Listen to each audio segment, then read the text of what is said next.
নমস্কার বন্ধুরা, কি কিচেনে আপনাদের সকলকে স্বাগত। আজকে আমি বানাবো মশলা ভেন্ডি বা মশলা ঢ্যাঁড়স। একদম ধাবার স্টাইলে বা ধাবার মতো। এখানে আমি ২ টুকরো করে কেটে নিয়েছি, ধুয়ে পরিষ্কার করে ২ টুকরো কেটে নিয়েছি। পেঁয়াজ কেটে নিয়েছি, রসুন নিয়েছি, আদা নিয়েছি, কাঁচা লঙ্কা, শুকনো লঙ্কা, টমেটো টুকরো করে কেটে নিয়েছি। আমি এখানে গ্যাসে একটা কড়া বসিয়ে দিয়েছি।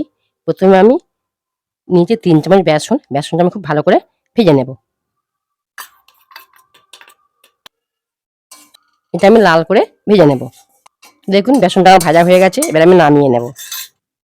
কড়াইয়ে তেল দিয়ে দিয়েছি, তেলটা গরম হয়ে গেছে। এবার দিয়ে দেবো পেঁয়াজ।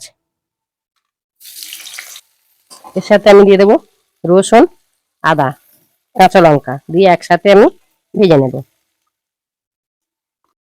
পেঁয়াজটা একটা ভাজা হয়ে গেছে। এবার দিয়ে দেবো ৩টে শুকনো লঙ্কা, একটু নেড়ে নেব। এবার দেবো টুকরো করা টমেটো। দেখুন এটা ভাজা হয়ে গেছে। এবার আমি তুলে নেব, ঠান্ডা করবো, করে মিক্সিতে পেস্ট করবো। এই ঢ্যাঁড়সের মধ্যে আমি লেবু রস আর একটু হলুদ মাখিয়ে নেব। লবণটা এখন দেবো না, লবণটা একটু পরে দেবো। লবণটা এখন দিলে ঢ্যাঁড়সের লালা ভাবটা বেশি থেকে যায়, কিন্তু পরে দিলে লালা ভাবটা অনেকটা কমে যায়। এবার আমি দেবো ঢ্যাঁড়স। এটা আমি নাড়াচাড়া করে খুব ভালো করে ভেজে নেব। এই ভাজা মশলার সাথে দিয়ে দেবো ধনে জিরের গুঁড়ো, একসাথে গুঁড়ো করা আছে, দিয়ে দেবো। যদি আপনারা কেউ লঙ্কা বেশি খান, এতে একটু লঙ্কার গুঁড়ো দিয়েও একসাথে পেস্ট করতে পারবেন। কিন্তু আমি কাঁচা লঙ্কা শুকনো লঙ্কা দিয়েছি, আমি তার জন্য লঙ্কাটা দেবো না। এবার দেবো লবণ।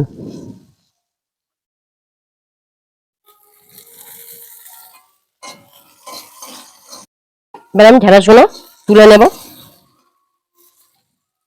ওই একই তেলের মধ্যে আমি দিয়ে দেবো টুকরো করা পেঁয়াজ, একটু হালকা করে ভেজে নেব।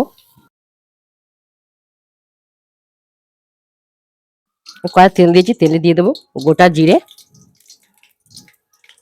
একটা শুকনো লঙ্কা। খুব সুন্দর সেন্ট বেরিয়েছে। এবার আমি দিয়ে দেবো আর পেস্ট করা মশলা।